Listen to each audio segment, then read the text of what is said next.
Oh god, my tongue is blue.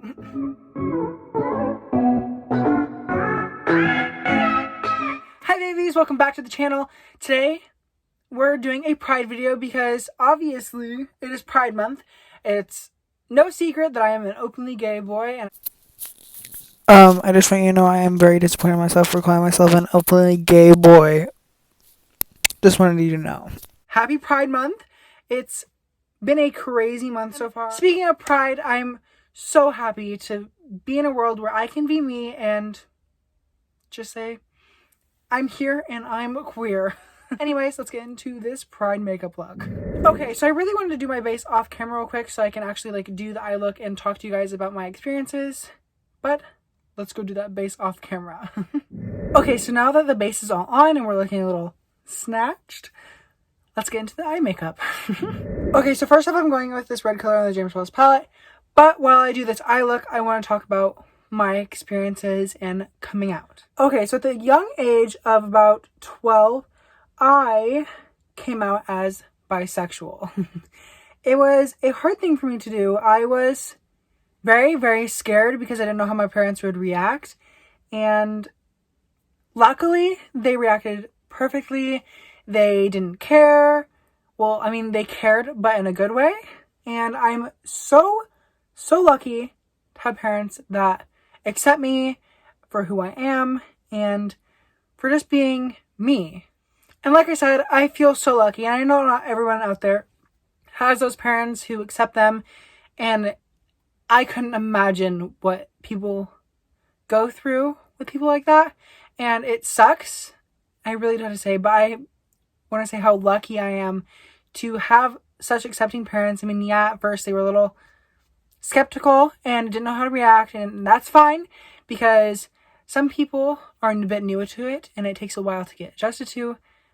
But other than that, they reacted really great, and I'm so lucky to have parents like them to accept me. And like I said, I was the young age of 12, so considering how other people come out in their adulthood in their 20s is insane, and I would consider myself very brave for doing that. And it actually takes a lot of guts to come out at a young age. And I know I'm not trying to be like, oh, I'm braver than all of you.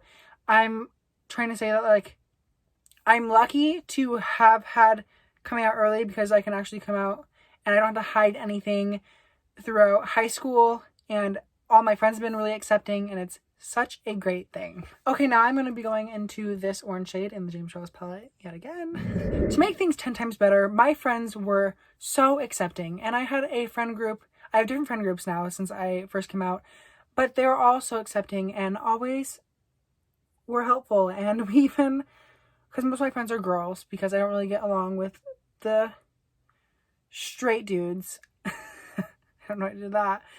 But yeah, since most of them are girls, we just talked about boys all the time. It was fun.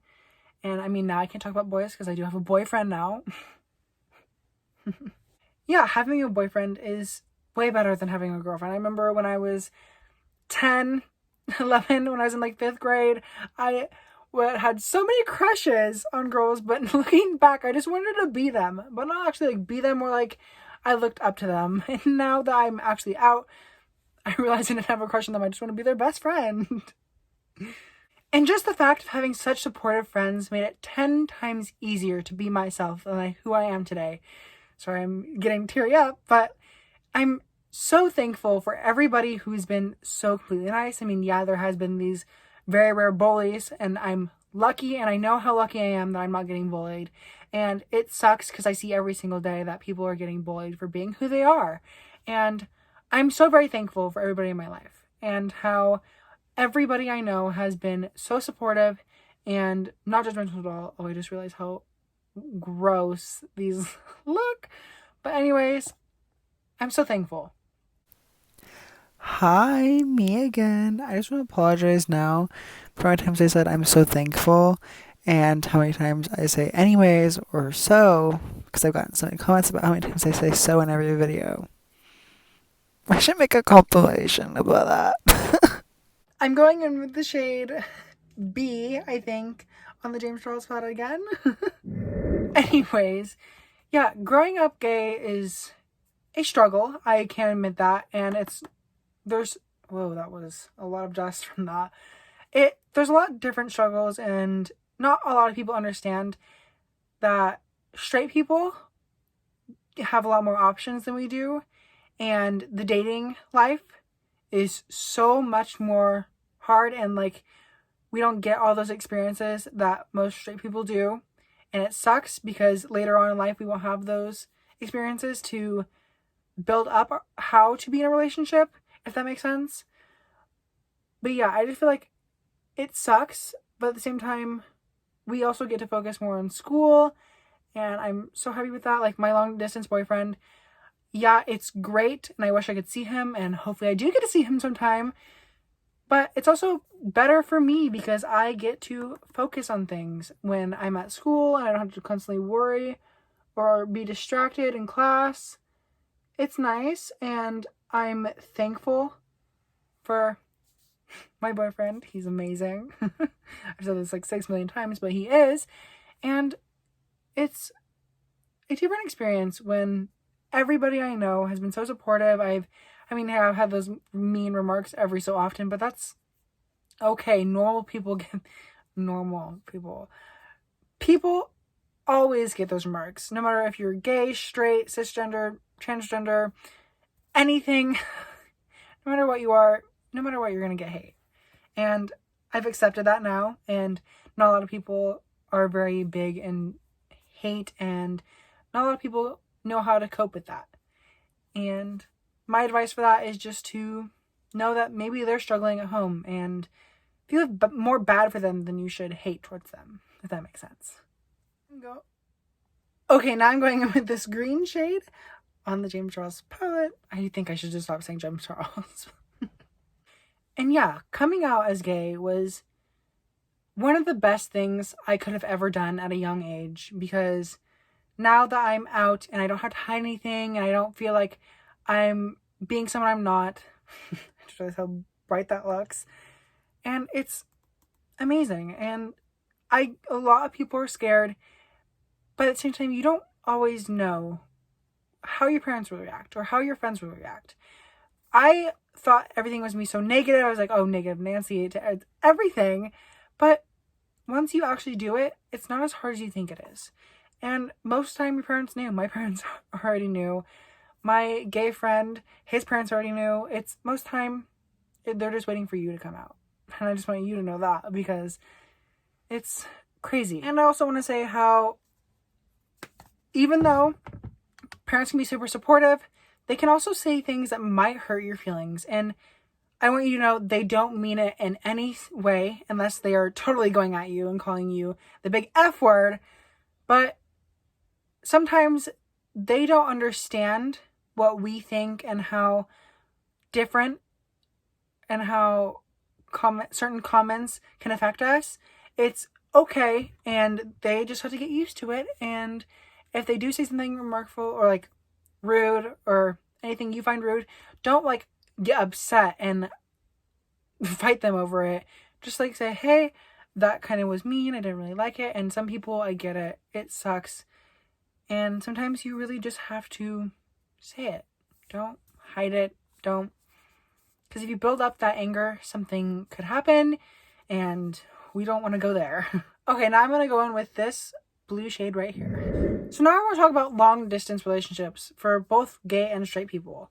I want you to know it's more common for gay people than it is for straight people, but still, I want you to know that it's going to be great in the end. Just know that maybe it might be worth it.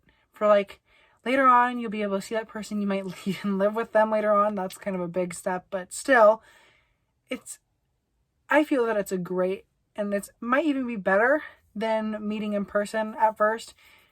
And please make sure they're not a catfish. That's a whole other scandal. But still, long distance is very common in the gay community and the LGBTQ community, because we are less likely to find love just randomly on the streets, or in school, because we all have types too, but at the same time we have very limited options. And I want to say that long distance isn't as bad as everyone might think it is. It builds your emotional and communication aspect of the relationship, and that is a very big important key to a happy and healthy relationship. And if you don't think long distance is for you, then that is okay, because long distance isn't for everybody, and that is totally okay. As of today, me and my boyfriend are 2.5 months into long distance, and I love it. I've said this before, but like multiple different times, but long distance isn't so terrible. Okay, so my camera accidentally cut out, but I put concealer over right here, just a light amount, not too much, so it's not cutting out all the color. But I'm going to go in with this white color and cover up that concealer. As of today, I am very proud of who I am and how far I've come with everything in terms of my sexuality and who I want to be and where I want to go. And I'm so happy today. And I wasn't always so happy throughout my journey as a gay boy. And I'm gonna say that I'm not surprised that I am happy now, because there has been tons of up and downs, and I feel like that has only built me stronger and more of who I am today. I'm a very happy person, and you can ask anybody. I'm very fun to be around. At least I think I am. I might be a little annoying sometimes, but still, I love people, and I love being around people. I love hugging my friends. I love being social. And right now, during quarantine and COVID-19, that's kind of hard. But I've been using FaceTime, airtime, tons of different things to still communicate with my friends. And I hope y'all are doing the same thing and making sure to stay social, because social is a very big aspect of our health. If 2020 has taught me anything, it's that not all things stay the same. And I can say for all of us, with quarantine and these protests going on that are moving our society, but in a good way. I mean, yeah, the riots are kind of insane, but at the same time, that was kind of expected with everything that's going on with police brutality, which is absolutely terrible. And I'm so thankful for where I live and who I'm around. And I really think that people should be more open to seeing that not everybody's the same and that things do change. Like, yeah, I get it before where there was tons of Christian people and how gay was very rare, but things do change. And it is 2020 where we all are together, and we should, during these times where basically everyone's fighting each other and America is like falling apart, we just have to know to stick together because we are a community. And for those of you who aren't in America, still, you're here, you're watching, you're part of my community. Okay, I'm gonna break for a second. I'm gonna go on with this purple shade right here. Anyways, before I get too emotional and cry everything off, I want to talk about some of the regrets of what I've done in the past growing up being gay, which I've said like 6,000 times in this video, but still, Pride 2020. Anyways, some things I regret is dating a lot of girls. I mean, obviously I regret that, but still, I feel like I always knew that I was more attracted to men, but I was trying to deny it. And even in one of my very old YouTube videos, I was like, ew, gay, gross. I am not gay. Nope, not happening. Here we are today, though, doing a rainbow look. And it's just kind of sad how people interpret that. And anyways, before I go into a different direction, some things I regret is dating a lot in middle school. I mean, I get it. It was just petty relationships, but still, I feel like some things that I got in trouble for were so incredibly stupid, and I could have totally avoided them if I just was true to myself at that time. And yeah, even though I came out as bisexual, I wasn't truly being honest. And let's be honest, everyone knew I was gay and wasn't playing for the other team. Anyways, let's get out of the regrets and say I'm so proud to be who I am today, and I want to say thank you to so many of you who have hit me up and told me Happy Pride Month. I've gotten uncomfortable messages saying how people look up to me and are so excited for my YouTube videos, which is so crazy since we only have 87 or 80 something subscribers. It's so great. And last week, one of my videos for Pride got over 700 views, which is a lot for me and it's a big milestone for me. And I want to say thank you so very much. And I am so grateful for every single one of you who have commented and liked my videos and watched them. I'm so beyond thankful. Okay, so we have one last step before we end the video and do the outro, which is lips. So let's get right into that. Okay, so usually I don't really do lips. Sorry if you can hear the sprinklers in the background. But I wanted to decide to do the lips today. Okay, to wrap up the video, I want to say thank you so much for all the support and the love. And thank you guys for even watching this far if you have. And happy Pride 2020. Make sure to go check out the Trevor Project and sign petitions. Make sure to stay happy, stay healthy, wear a mask if you go out. If you're not, well, don't wear a mask. Anyways, I love you guys and stay happy and healthy.